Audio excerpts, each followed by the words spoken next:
G'day and welcome to the amazing East Coast of the USA, a travel destination like no other and one that offers something for everyone.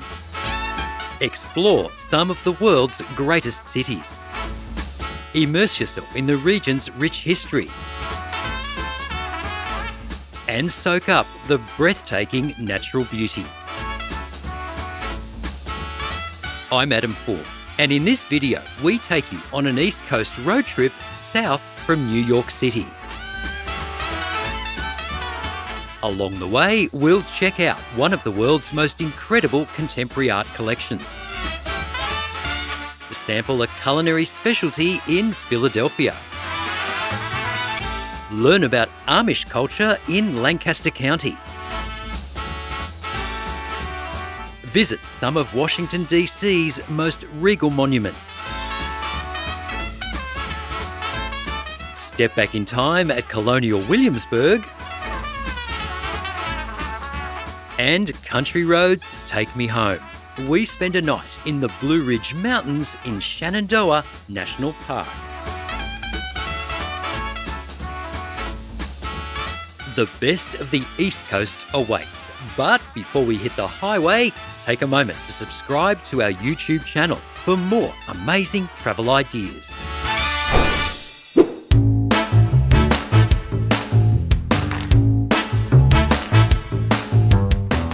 There are endless ways to spend your time in New York City. But art lovers are especially well catered for. The New York arts and cultural scene is amazing. There are over 80 museums and galleries to choose from, so there literally is something for everyone. Now, your time in New York is limited. You want to make the most of it? I'm off to the Museum of Modern Art, or Moma, as it's known, where there are enough Picassos, Pollocks, Monets and Warhols to keep me oohing and ahhing for hours. Now, even if you're not that interested in art, you will get a lot out of a visit to Moma. Some of the world's most famous works are on display here, and there is literally a surprise in store for you around every corner.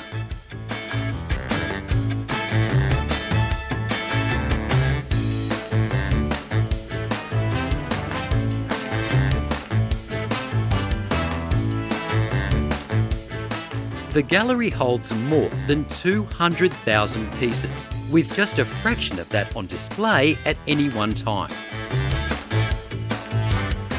Andy Warhol's famous Campbell's soup cans and Marilyn Monroe portraits are among the gallery's most popular works. Moma is located in Midtown Manhattan and is open daily.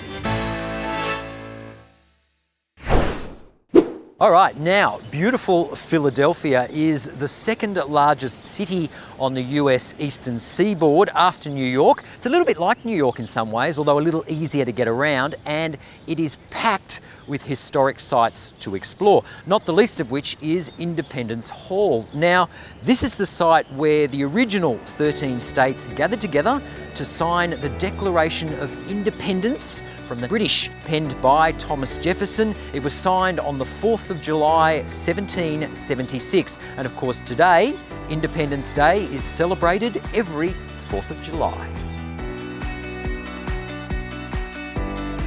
Independence Hall is the centrepiece of the leafy Independence National Historical Park, which is renowned as the birthplace of American democracy. After a full morning of fascinating historical sightseeing, it's time for some lunch. Now, we're not in Philadelphia for long, but we're here long enough to try the local specialty, or should that be local obsession? I'm talking about the famous Philly cheese steak. Now, that's beef, onions, melted cheese on a bun. Sounds simple enough, but go online, Google it, and you will find numerous sites dedicated to rating the best Philly cheese steaks in town. I'm going to give it a try right now. Oh, that looks amazing. Thank you. All right, here we go.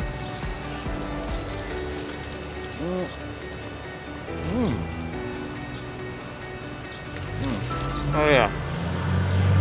I'm giving this one a 10. From Philadelphia, we head an hour and a half west to Lancaster County, home to America's oldest Amish settlement. All right, now I'm going to admit that I don't know a whole lot about Amish culture, apart from the film Witness, starring Harrison Ford and Kelly McGillis. So it's a great opportunity to come here to Pennsylvania Dutch country to learn more. Now, from the bright lights of New York to no lights, here, of course, in Amish culture, electricity is forbidden, along with motorised transport. We've been invited to take a look around and learn more. We're joining the Amish experience on a guided tour of a local dairy farm and to meet an Amish family in their home. We can't talk to a member of the community on camera. Photos and video are forbidden. But we can show you around the farm, and I have to say, on face value, it looks like a pretty idyllic lifestyle. No computers, no TV, no mobile phones, although some concessions are made for running a business.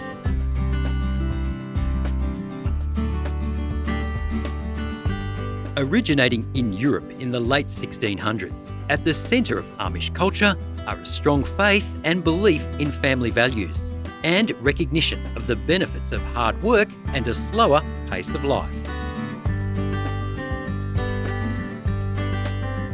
I feel more relaxed already.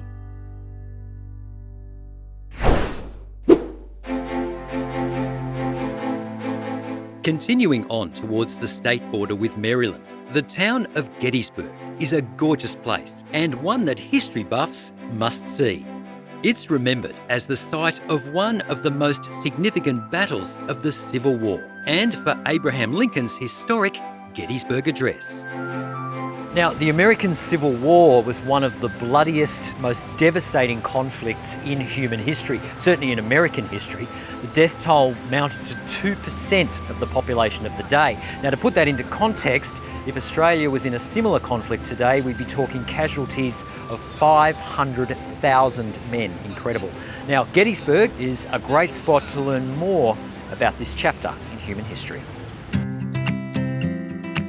The Battle of Gettysburg took place in 1863 between Union and Confederate forces on the fields and hills surrounding the town. Today, the 6,000-acre battlefield is preserved as a historic site and dotted with memorials that share the stories of the men who fought on both sides.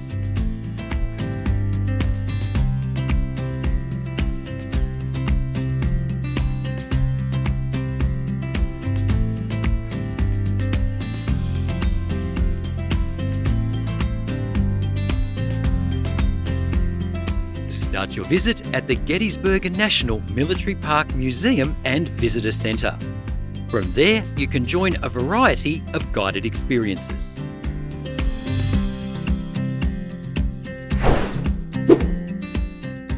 An hour and a half's drive south from Gettysburg will bring you to the nation's capital, Washington, D.C. It's a city that needs no introduction, and like New York, is packed with cultural attractions and must-see monuments. The Regal Lincoln Memorial honours Abraham Lincoln, the 16th President of the US, who oversaw the end of the Civil War in 1865.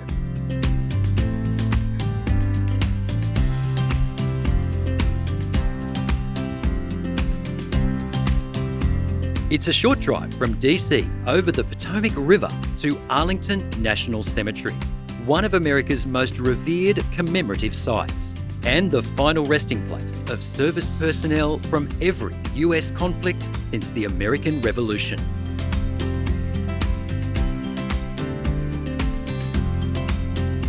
Many visitors come here to pay their respects to John F. Kennedy, the 35th US President and World War II naval hero.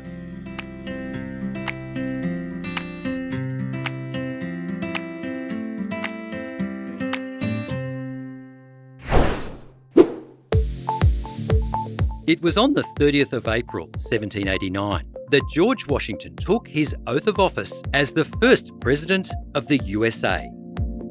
Situated just south of DC, Washington lived here at Mount Vernon with his wife Martha from the time of their marriage in 1759 until his death in 1799. Today, the estate is open to the public and is a fascinating insight into 18th century life. Leave enough time to explore the grounds. There's a lot to see, and the gardens are really stunning. And what may come as something of a surprise to discover is that many of the founding fathers, including George Washington, owned slaves. And while it's documented that privately they condemned the practice, the reality is slavery was fundamental to the economy here in Virginia and the rest of the colonies. And it's the issue that ultimately resulted in the Civil War. Washington would go on to free all his enslaved labour in his will, and the practice was finally abolished with the adoption of the 13th Amendment on the 18th of December, 1865.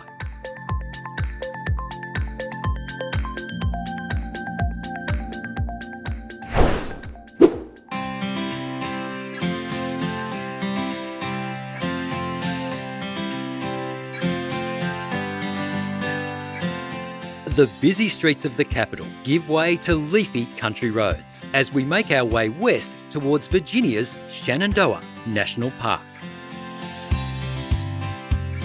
The park was established in 1935 and follows the line of the Blue Ridge Mountains.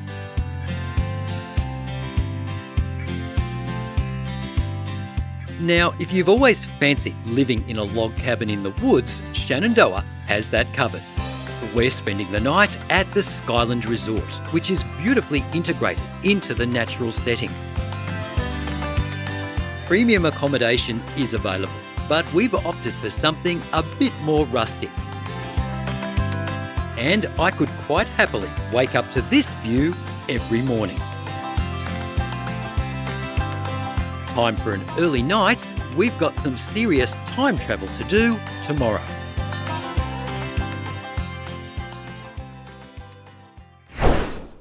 While Native American history goes back centuries, we're going to pick things up with the arrival of the British here at Jamestown in the early 1600s and the establishment of the first permanent settlement in the New World. Now, it's got to be said, it was a pretty inauspicious start for today's world superpower that nearly ended in disaster.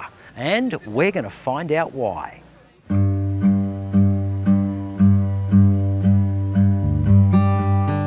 It's a 2.5-hour drive from Shenandoah to Richmond and down the Virginian Peninsula to Williamsburg, which is home to two key historical attractions.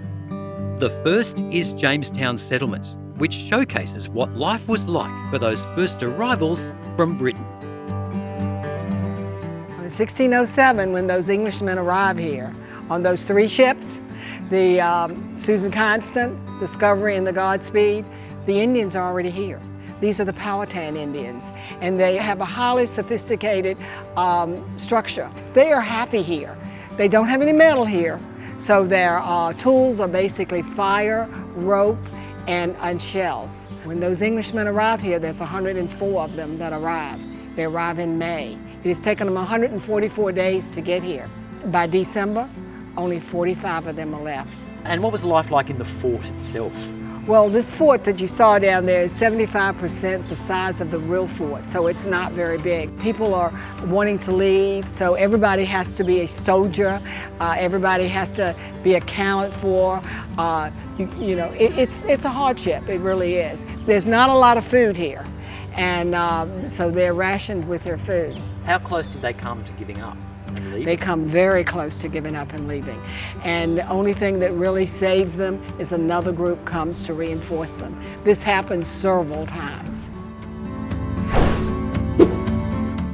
And what a difference 150 years can make, as evidenced by Colonial Williamsburg, a 70-hectare historical site right in the heart of the city of Williamsburg. Now, one of the most interesting things about Williamsburg, and there are lots of interesting things, is that you're not too sure where the town ends and the historic creation begins. This is a living, breathing, working 18th century town. Cars give way to horse and carts. There are townsfolk in period dress living in these 18th century homes. And as it turns out, those townsfolk are more than a little peeved at the British governor, am I right? Absolutely, sir. All right, well, let's go find out why. There's a commotion brewing on the common outside the governor's home.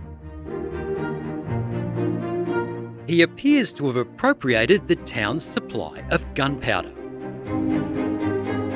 But that powder is gone.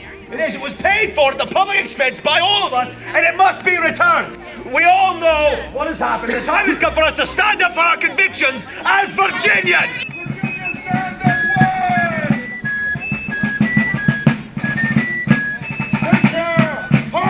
No, I understand your concerns, and we all have a great deal to be concerned about. Remember, the governor's family is within. Lady Dunmore and the children. We wouldn't want any harm to come to them.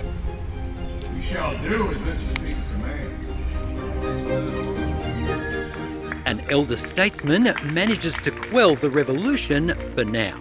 But before long, the Revolutionary War will begin, signalling the end of British rule in the New World.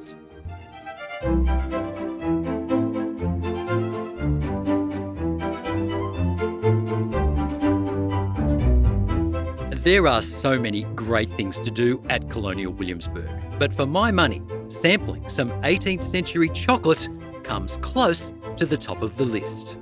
For more ideas for amazing things to do on the east coast of the USA, head to our website.